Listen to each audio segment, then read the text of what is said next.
తన పితరులైన తన పితరుల దేవుడైన యెహోవాను విసర్జించి యెహోవా మార్గమందు నడవక తన తండ్రి ప్రవర్తించినట్టు తాను ప్రవర్తించుతూ తన తండ్రి పూజించిన విగ్రహములకు తాను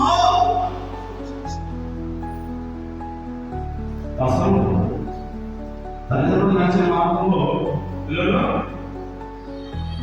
ఇది ఏమన్నా ఏం చెప్పారండి? లేదు చెప్పారు.